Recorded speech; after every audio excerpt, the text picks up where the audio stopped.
Apologies if you can't hear me very well. So I'm going to open the session up for them to talk to you this morning, and then I will be back to field any questions at the end. Please do feel free to add questions in the chat, and we'll answer them for you at the end. So I'll hand over and be back at the end. Thank you. Hello everyone. Good morning. Welcome. Thanks for joining us on our webinar this morning. And thanks to Aesthetic Medicine for letting us host. And of course, big thank you to everyone on the front line and in the NHS at the moment. So we're going to spend the next 25 minutes or so just running through the latest advancements in laser hair removal. Now, just quickly before we do that, we've got a presentation just to share.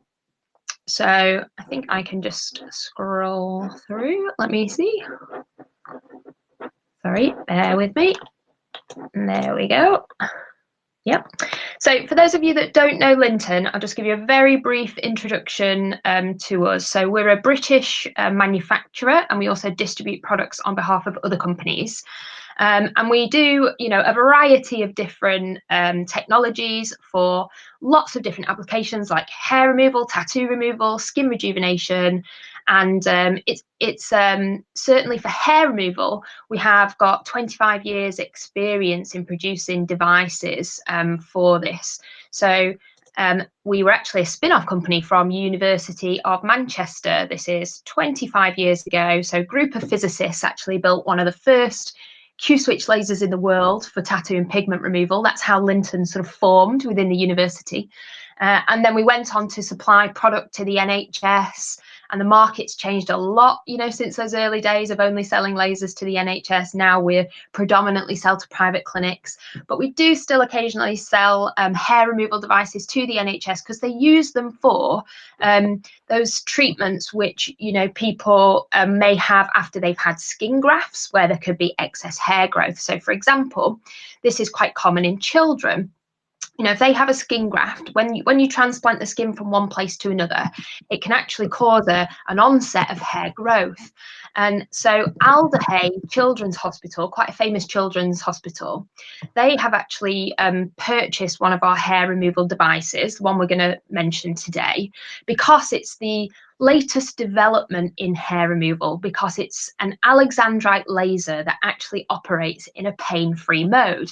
And if you can imagine the kids, trying to get them to settle down to try and have some laser hair removal to remove the hair growth on these skin graft zones, that's a bit of a challenge. So they obviously wanted an Alexandrite because it's considered the best in class, but they also wanted something that offered a virtually pain-free or a comfort mode so that it would be a little bit easier for the children that they were working on. So that's just a very brief introduction to us and what we're going to be talking about today. And I'm going to hand now over to Sam Hills, who's going to take you through some of the theory about the latest advancements in hair removal and why it's different and how it's unique in the way that it operates. Hi, right. Hayley, are you handing over to me? I am.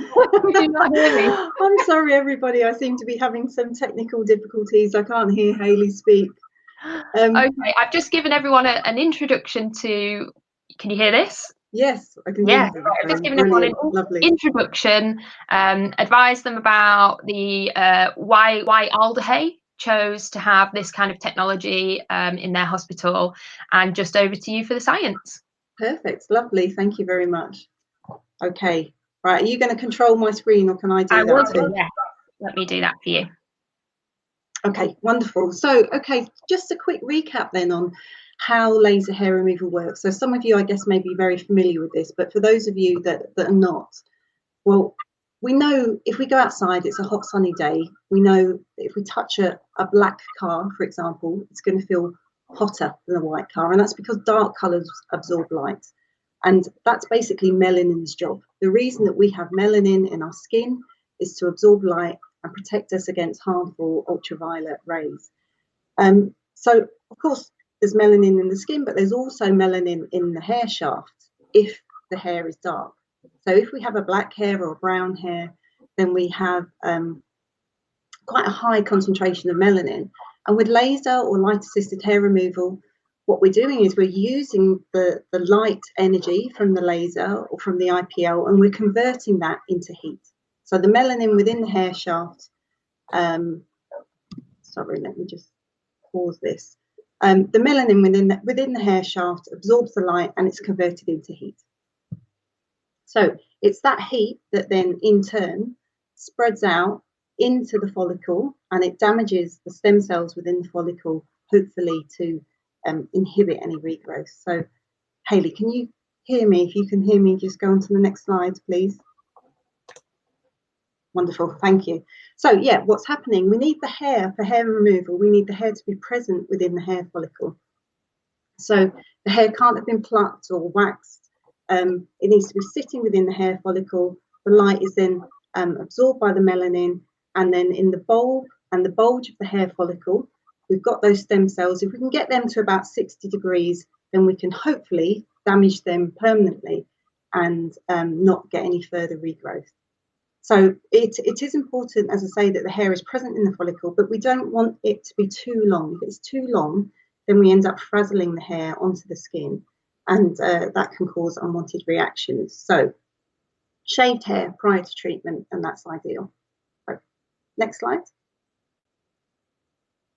Okay, so within the skin, we have these things called chromophore. So a chromophore is basically something that absorbs light. And so for laser hair removal, the chromophore that we're trying to target is melanin.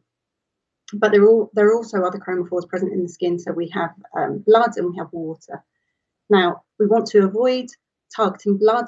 We want to avoid targeting water. That's just going to cause unnecessary heating in the skin. So there's a region that we call the optical window for melanin. So it falls within from about 650 nanometers up to about 1,200 nanometers thereabout. And that's essentially red light or infrared light.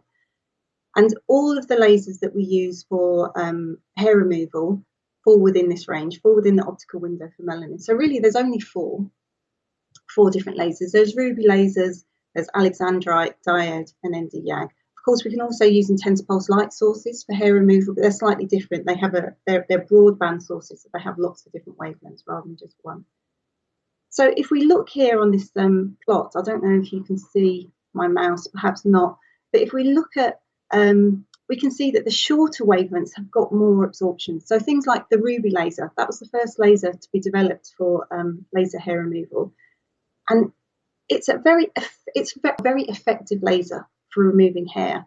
The problem is it's very well absorbed by melanin, but of course we have melanin in the skin. So in practice, the ruby laser was only really ever suitable for very fair skin types. So for Fitzpatrick, skin types 1 and 2, perhaps 3 if you were very careful.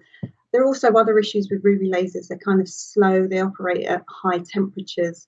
So we don't really see them in use very much these days for hair removal.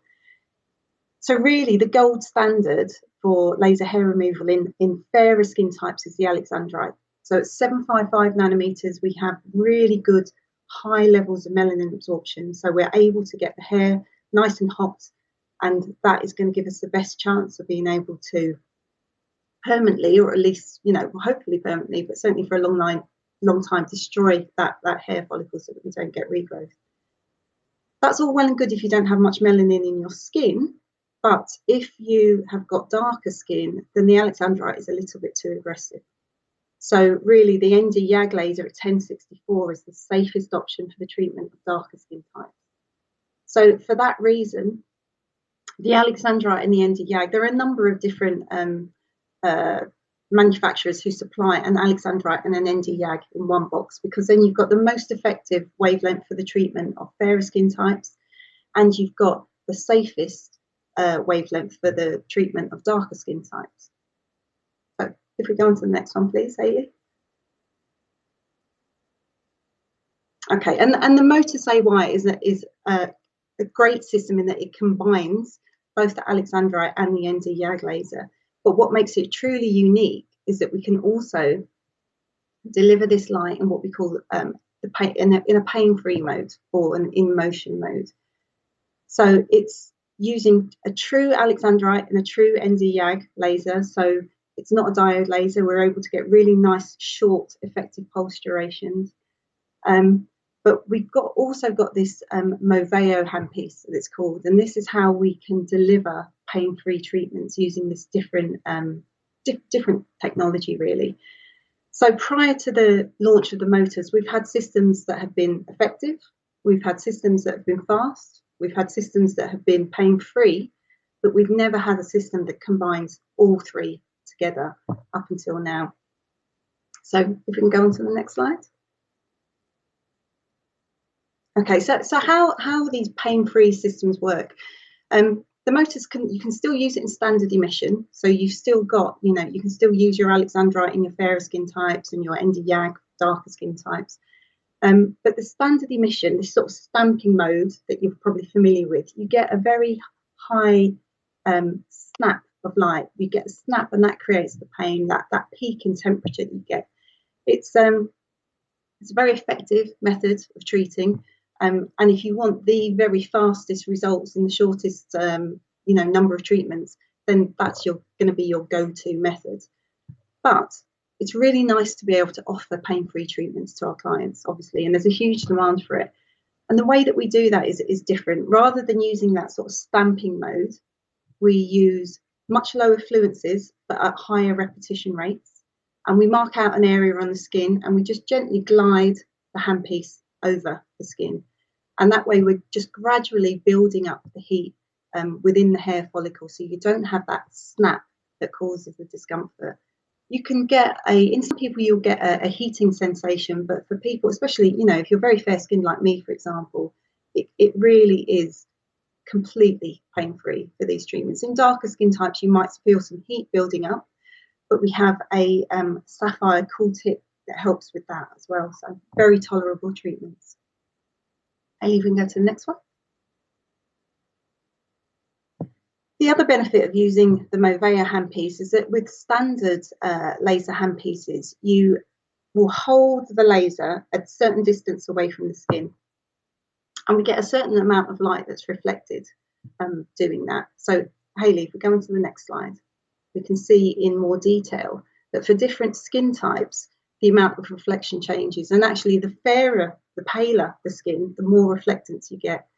So for the sorts of skin types that we're typically treating with the Alexandrite laser, Fitzpatrick skin types 1 to 3, more than 50% of the light that we're delivering is just being reflected from the skin. So we're losing a lot of light in that way. We're going to the next slide. What we find with the Moveo handpiece is because it's a contact method, the losses are much less. So we don't have to deal with any losses due to something called refractive index changes when it hits the air and then goes into the skin. And 95% of the beam is being delivered directly to where we want it. So that means we can use much lower energies. And it also means actually that in this contact method we get a lot less plume, and lots of people being slightly concerned about laser plume at the moment, for example. So we can reduce that with the Moveo mode as well. And here's a picture that just shows it in motion, the handpiece itself. You can see that it's in contact with the skin. The tip is cooled, again, to help with any discomfort that you might feel during treatment, which, we don't tend to. You can see the green light, that's the aiming beam, so we can see where we're delivering the light even when you're wearing your goggles. And it's a very simple treatment to do. We don't have to worry about, in the stamping method, you have to worry about overlapping, or you have to worry about perhaps missing areas. With this, you just mark out an area, 10 by 10 centimetres, and you just go over the area. When you do that, you repeat that several times until you've deposited a sufficient amount of energy into the skin. Machine tells you when that is, and then you just move on to the next 10 by 10. And it takes perhaps 20 to 30 seconds to deliver that light. So you can see how you can do full legs in, just in a matter of minutes, really. This was a nice study that was done some time ago by Decker, who are the manufacturers of this system. And they surveyed a number of clients and asked them how much pain they felt with the traditional stamping mode, the single pass mode, and with the multi-pass pain-free mode. And you can see there's a huge difference in the pain score. So it's gone from 4 out of 5 to just over 1 out of 5.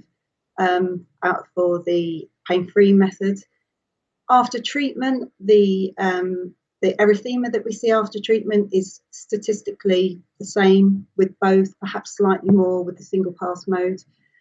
Slightly more side effects, so things like that we occasionally see with Alexandrite lasers, such as some superficial crusting. We're much less likely to see that with the multi-pass mode, pain-free mode as well. On the next slide, there we can see what's really important is the reduction of hair is very similar. So there's no statistical difference between the two. Again, we would always say to people, if you want to get the quickest results in the fewest treatments, go with the single pass mode. But the fact is that our clients really prefer that multi-pass mode, the pain-free. It's that the discomfort associated with traditional laser treatments can be very off-putting to some people. So it's great to be able to offer this to your clients. Go to the next one. Oh, I think we may have missed one about skin reaction, have we? Oh, there we go. So that just shows an example of the skin reaction after hair. We can see whenever we see this perifollicular swelling, we know that we've got a really good result. So basically, we're depositing enough energy into the hair follicle to cause some damage. So to be able to do this with no discomfort at all is fantastic. So okay, I think I might be able to hear you now, Hayley. Actually, can you? Oh, I can. Yes. Amazing. Fantastic. Technology has come back at the last minute. Brilliant. Yeah, so I mean, we've got a question from the audience which kind of leads on to this slide, which is regarding, how is this different to another manufacturer, the Soprano Ice, actually, that is a diode laser. So obviously we can talk about diodes generally. How is this different to a diode? Why is it more effective? Yeah, well, I mean, diode lasers can be a great option. You can treat a nice range of skin types with a diode system. But I think most people will accept that the enhanced melanin absorption that you get at 755 nanometers means that the Alexandrite is a better option. The other benefit, I guess, with the Alexandrite is that you can deliver the light in very short pulse durations, and you can't do that with a diode laser. So not only in motion mode, you're using a more effective wavelength, a shorter wavelength, 755, but then in standard mode as well, you're delivering shorter pulses of light. So that makes it more effective, as well as the fact that the wavelength itself is a better option. And then, of course, you've got 1064, which is a safer option for treatment of skin type 6, Afro-Caribbean skin types, than the diode is as well. So, I mean, to put it, I guess, into commercial terms, you're going to get better results on the more difficult cases. So, your white skin, your dark hairs, between a diode and an Alex Shag, not a huge difference. But when an Alexandrite really comes into its own is when you've got facial hair where it's really thin, because that needs a super short pulse. So often a lot of diodes, particularly diodes that offer a comfort mode, they do struggle with that very, very fine facial hair just in the last few treatments. Whereas if you've got an Alexandrite and Nd YAG, you can use the comfort mode, but because it's an Alexandrite, it's better wavelength absorption, so better for finer hairs. It's shorter pulses, so better for thinner hairs. And it's also then better because you can, with the Motus, then switch it into standard mode, to finish off. Let's say you do 4 sessions in your comfort mode and then, move into a couple of sessions in your standard mode to get any ultra, ultra, ultra fine ones that you may have missed. So what's the difference? It's patient satisfaction. It's knowing that you've got a device, a technology that is more effective than anything else out there. And there are a number of diodes in the marketplace that actually claim that they are an Alexandrite and an Nd YAG wavelength, aren't there, Sam? I don't know if you can still hear me. Yes, I can. Yeah. I can. I want to explain the difference. Why is a diode that delivers a 755 light not the same as a true Alexandrite laser? What's the difference? So the diodes, diodes have come on leaps and bounds in the last few years. I mean, it used to be you'd get 810 nanometers, maybe 920, and that would be it. But now we can get a whole host of different wavelengths, different colors of light. You've probably seen that with LEDs in the home. You know, they used to be just red, didn't they? But now they come in all sorts of colors. So you can get 755 and you can get 1064 with a diode, but you're still not getting those short pulse durations, and that's really, really key. In order to get those fine hairs, you need to have those short pulse durations. So you're not getting that with a diode at 755 nanometers like you can with an Alexandrite. The other thing to add to what you were saying earlier, Hayley, about the fine hairs, is fine hairs we know are tricky, but what's also tricky is hair with not much melanin in it. Mm-hmm. And so for those mousy brown, dark blondes, red hairs, they're going to be really difficult to treat with anything other than an Alexandrite laser. Mm-hmm. So it just opens up more options of who you can treat. Another reason why this is a big advancement in laser hair removal is also because Alexandrite has been very restricted to lighter coloured skins in the past. However, when you utilise this advanced technology, you can actually use the Alexandrite on the skin types 1 all the way to 6. So you can use actually this on a black skin. So that means it is a huge advantage, because there's lots of particularly skin type 4s that have that fine facial hair where they know the Alex is going to give them the best results, but they're very nervous about having those treatments, particularly when, you know, it's the summer months and so on. So it just gives you like ultimate flexibility really in your clinic. And obviously the, you know, normal things apply. You've got from a very, very small 2 mil spot up to a 20 mil spot. You can do vascular pigment rejuvenation. So it, you know, it's a very good system for giving you a real competitive edge at the moment, because there is no other device where you can claim the use of true Alexandrite laser within that comfort mode and being able to treat all colours of skin. So we have some questions, Vicky. I don't know. Yeah, we do. I thought I didn't want to interrupt at the wrong time, but we've got a couple of questions on the chat, and we've also had one on Facebook. I'm having trouble hearing Vicky. Can you hear her, Hayley? Yes. Right. Okay. Sorry that you're having some issues hearing Sam. I can clearly only hear one person at a time. Hopefully Hayley can hear me, and then we can get this answer. She can relay if it's something. Yeah. Yeah. So, one of the questions that we had, which I think is quite interesting on Facebook, is so they said that you showed the charts on pain levels, and they're based on average pain levels, but that everybody has a different threshold. So do you advise that people kind of ask people what their pain threshold is, or get an idea of that beforehand, so that you can manage their expectations? So, for example, somebody who might have a low pain threshold might have a different experience with treatment to somebody who is more tolerant of pain. Yeah. What do you kind of advise on? Pain's really subjective, isn't it? And I think, you know, with anyone who is feeling a bit nervous or uncomfortable about the treatment, then the more modalities you've got to enable that treatment to be effective but feel as comfortable as possible, the better.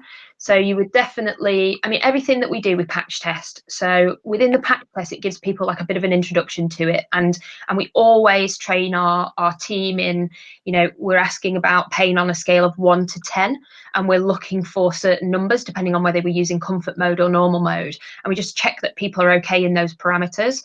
Like, and if someone is finding it extremely uncomfortable, there are other things that you can do. You can use cold air coolers, you can use even gel packs, ice packs, things like that if needed. But to be honest with you, you don't really need it. You know, it's one of those things that if you're using it in the comfort mode for sessions 1 to 4, you get rid of most of the big, thick, bulky hair, you know. And so when you're down to session 5 and 6, the hair's already got thinner, finer, it's got less dense. So even if you switch then to normal Nd YAG or normal Alexandrite, you still have a much more comfortable treatment because there's just less target in the area.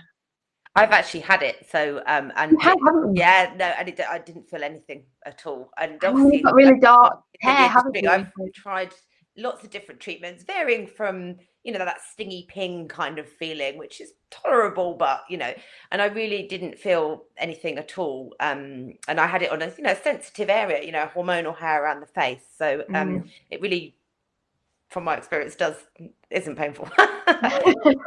Okay, so we've also had, you've answered that one. So for skin types 4 to 6, which is more effective, standard Nd YAG or the Movio Alexandrite? Hopefully I said that right. Yeah, so the Alexandrite is going to be more effective.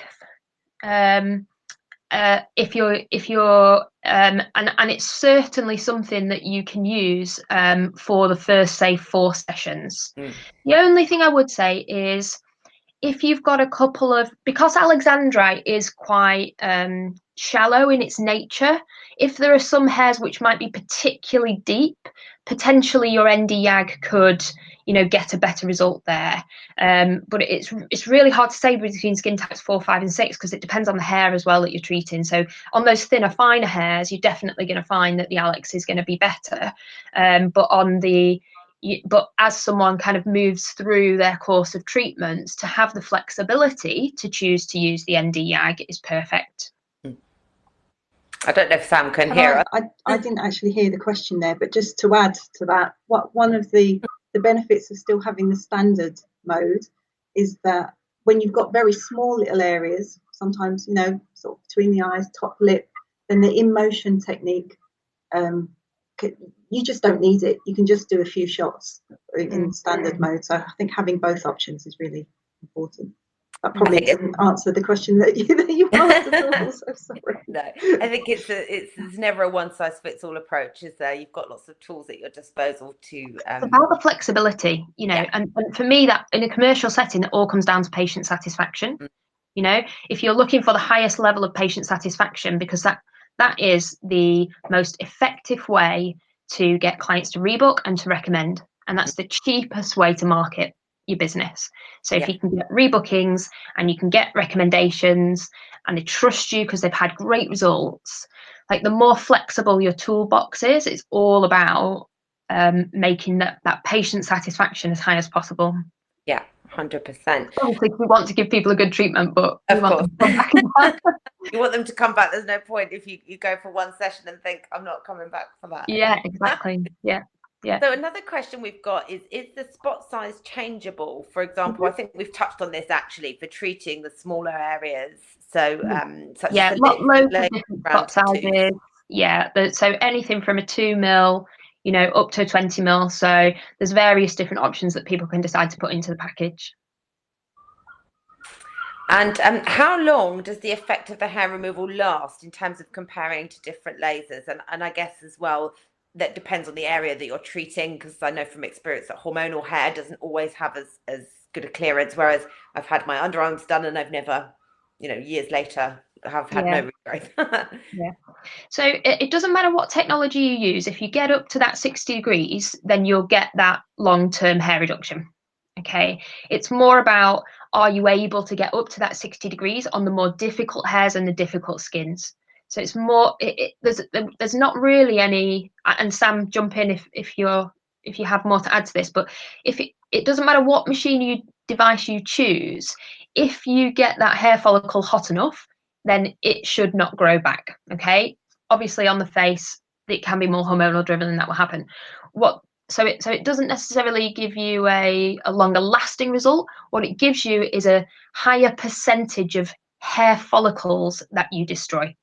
So you get more clear hair-free zones, if that makes sense. Because there's some devices that, because they haven't got the short pulse durations or they're not Alex, they might not get those hairs that have such low melanin content that are very thin and fine. I guess, Hayley, what can sometimes happen as well is that rather than completely destroying the hair, you can just modulate the growth so that the hair comes back and it's finer, for example. Whereas with this, with a good technology, you've got an increased chance of actually just getting rid of it. And the thing is, even if we can guarantee that hair that we've treated is never going to grow back, what we can't say is that a neighbouring vellus hair won't turn into a terminal hair if there's any hormonal changes, for example. But all this technology seems to be, it's only been around really for, well, I guess it was from the 90s, mid 90s were the first laser was approved by the FDA, but yeah, I haven't had a treatment for 14 years in my underarms, and I haven't had any regrowth in that time. So it's a very effective area, I think, that one, isn't it? It's good. But I guess this is kind of related. Someone's asked, what is the best laser for hair which has been removed by tweezers for many years? So I suppose that's another many women do, don't they, pluck the hairs, particularly around here, and if you go for treatment you're told not to do that and to shave. So does that make any difference? Well, if the hair is a lot thinner and finer, then that's really what we're discussing now in terms of Alexandrite being the gold standard for that. So if you've got, I mean, it depends where the hair is, doesn't it? I mean, sometimes on the this area, they can actually be quite thick and quite stubborn, but usually they're quite thin, they're quite fine, they're quite damaged from years of waxing. And so if it is in that very sort of frail, very thin state, it has a thermal relaxation time that requires it to need to be heated up, like shock heating almost, and that's where that short pulse really comes into it. And that's why Alex, like, gold standard for very, very little melanin there, and then shock heating that actual hair itself. So okay. Also, somebody's asking about the prices of how much the devices cost. Are we able to give them some idea? Yes, the best thing to do is email me if that's okay. So you can drop me a line on info@lynton.co.uk, and I can go through pricing, leasing options, etc. So just info.co.uk. I would say as well at this time, we're not necessarily from Lynton, but with our finance partners, we are offering some really, really nice, attractive packages. I know I don't want to do like a sales pitch here for you, Vicky, but genuinely for people that are thinking, I do want to invest, but obviously now is a worrying time for people, isn't it? We've managed to team up with some very generous funders who've given us some very nice deals where you only pay 10% and then just £100 a month for 6 months. It's not going to be available to everybody, but certainly that is, I think, a really good offer, and that's something that we can facilitate with any device at Lynton. So I'll get it in. You want it in, sorry. No, that's all right. It's a big consideration for people right now, isn't it? Everybody wants to open their doors to their clinic again and be flourishing in business. And we had a webinar this morning on all the finance kind of stuff and all of the prices and things. So it's an important thing for people. So we do have a couple more questions as well. So let me just scroll down and see. Oh, someone said we have the Motus laser at university and we've seen great results. So that's nice. That's good. Okay, I've asked that. Is it mandatory to shave the hair before the procedure? Women are reluctant to shave their faces, and how do you proceed in this case? So it's kind of similar, I suppose, to what we were just talking about with the tweezing. I certainly experienced that, where I had the I guess it's a myth that if you shave, your hair's going to grow back worse. People always say that, don't they? Yeah, and that is a myth. So shaving just makes the hair feel blunter because of the way you've cut it, and therefore it feels thicker, but it's not affecting the growth in any way. Women definitely don't want to shave, and we completely understand that, but the hair can't be waxed or tweezed in between the treatments or just before the treatment, because we need to be able to see the hair to be able to treat it. So there's not a lot of way around that. Some people prefer to use some small scissors just to trim that hair, or trimmers, so you can get some really nice female sort of trimmers that you can use instead, so it doesn't feel like you're taking a razor to the face. But what we would say is, by the time you're a couple of sessions in, then it's starting to make an effect, and to make the hair certainly feel reduced. So it's not always the case that they're going to need to continuously shave, during the whole course. It's just that initial period, let us get it under control, and then it may be the case that they won't need to do that, perhaps as frequently. Okay. I guess another advantage of shaving is that if you're having electrolysis, if you're having waxing, you have to have some hair growth, whereas if you're having laser treatment, you can remove the hair every single day. You can shave it every single day if you want to. I know lots of people won't want to do that, but it means that you don't have to ever have a time where you've got visible hair. So and they you know, do now as well. Sometimes people just want to be sort of told it's okay to shave, yeah, and it's not and going told to, that it's not going to come back make it worse. Yeah. I think they do some nice, very specific kind of little facial tools for women now as well, for like almost like dermaplaning type things that you can use at home for, particularly for facial hair, and some of the shaving brands. So which just makes it a little bit different to getting a full-on razor. Yeah, razor out. quite psychological, isn't it? Really, I think so. Yeah. So one of the other questions was, do you think transgender clients who's doing facial hair removal need more sessions than women who are doing the same area? So obviously a lot of facial hair removal questions this morning. Yeah. It's obviously a big. Oh, it is. Yeah, it's a huge area, facial hair removal. I might throw this over to Sam, actually. Sam, do we think that transgender clients who are doing facial hair removal need more sessions than women who are having the treatment in the same area? Yeah, they sometimes they do, purely because, well, there's usually more hair to remove. So depends what hormone treatments they're on. So occasionally that will help to start suppress some of that hair growth as well.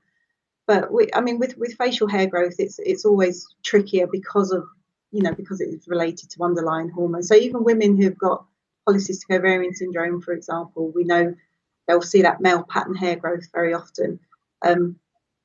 We're only treating a symptom of that condition. We're not treating the underlying cause of the hair growth, so they can sometimes need more treatments.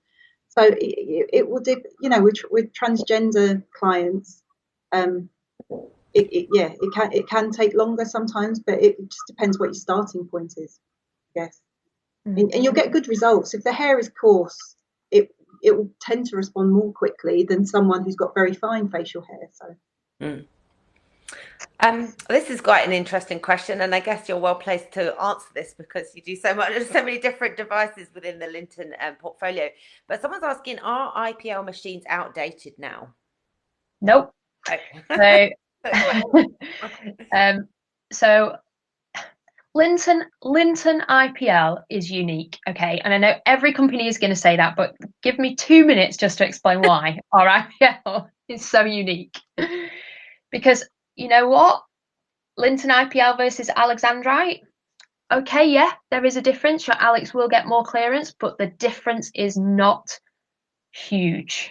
Okay, it really, really isn't. And IPL is a great value investment for a business.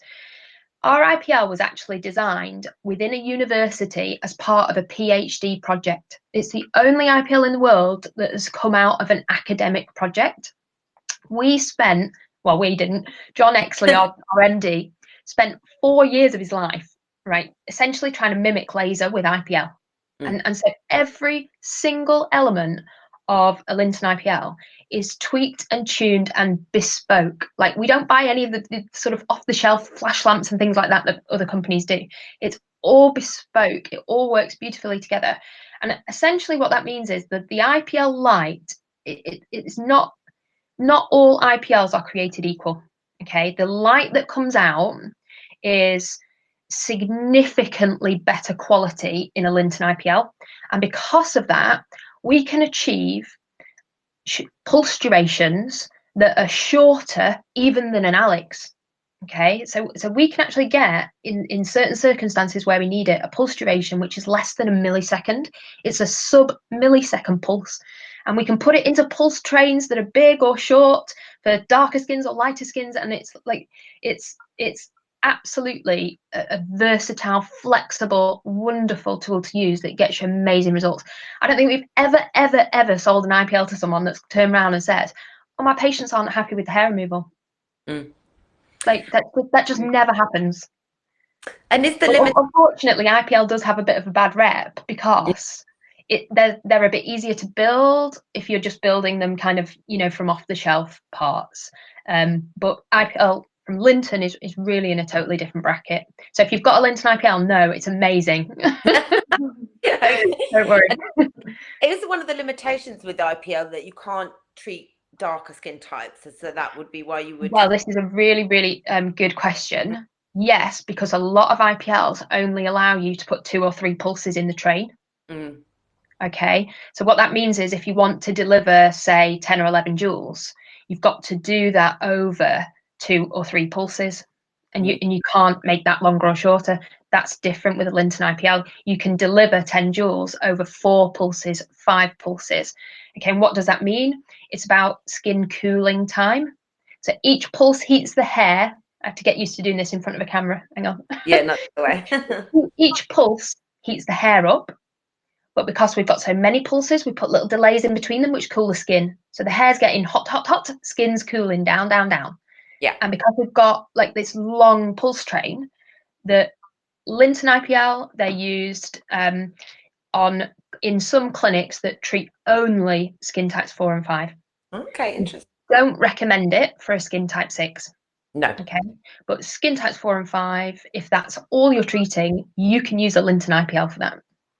Okay. Just to add to that, Hayley, with some other IPL systems, sorry, Vicky, I didn't hear the question, but okay. I'm guessing it was about use of IPL with darker skin types. Yeah. With some of the lower powered IPL systems, in order to get the fluence that's required, they just extend the amount of shorter wavelength of light that they're letting through.